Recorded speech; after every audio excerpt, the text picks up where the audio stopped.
ప్రభునందు అత్యంత ప్రియుటువంటి మా ప్రియులందరికీ ప్రభువు నామమున మాకు మా యొక్క శుభాభివందనాలు తెలియజేస్తున్నాం. ఈ దినమున కూడా మీ కొరకు, మీ కుటుంబముల కొరకు ఒక ఆశీర్వచనాన్ని మీకు ఇవ్వాలని ప్రభువు నామమున తలుస్తున్నాం.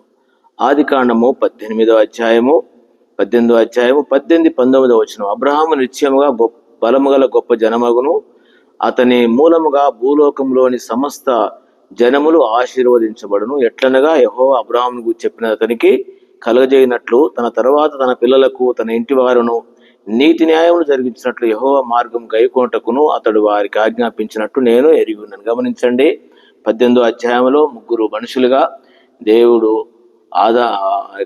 అబ్రహాం కుటుంబం దగ్గరికి వచ్చినారు.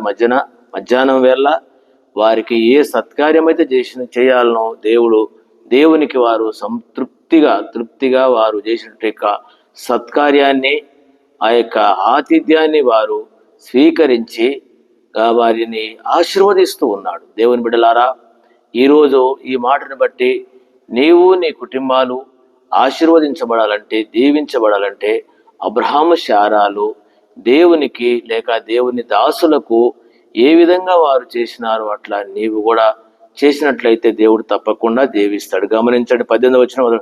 నిశ్చయముగా బలము గల గొప్ప జనమగును, అతని మూలంగా సమస్త జనములలో ఆశించబడు. అట్లా ఈ ఆశీర్వాదాన్ని బట్టి నీవు నీ సంతానం సమస్త జనములలో గొప్పవారుగా ఉండడానికి, అందుకనే అబ్రహాం యొక్క సంతానం ఏ విధంగా ఈరోజు ప్రపంచంలోకెల్లా గొప్పవారుగా ఆశీర్వదించబడ్డారో ఆ విధంగా అబ్రహాము అట్లా ఆశీర్వాదం పొందినట్లుగా మనము కూడా అబ్రహాములాగా, శారాలాగా ఆ యొక్క విధానం మనం కలిగి ఉండి మనము మన పిల్లలు ఆ విధంగా గొప్పవారుగాను భూలోకమంతటిలో కూడా మనం చదువుకుంటే వచనాల ప్రకారము నిత్యము బలము గల గొప్ప జనం అతని మూలంగా భూలోకము సమస్త వంశములు, నీ మూలంగా, నీ కుటుంబము, నీ సంతానం మూలముగా సమస్త వంశములలో నీ సంతానము ఆశీర్వదించబడినట్లు, దీవించినట్లు ప్రభు ఈ వాగ్దానాన్ని బట్టి మిమ్మును, మీ కుటుంబములను, పిల్లలను, మీ యొక్క సంతానాన్ని ఆ విధంగా ఆశీర్వదించి జనముల్లో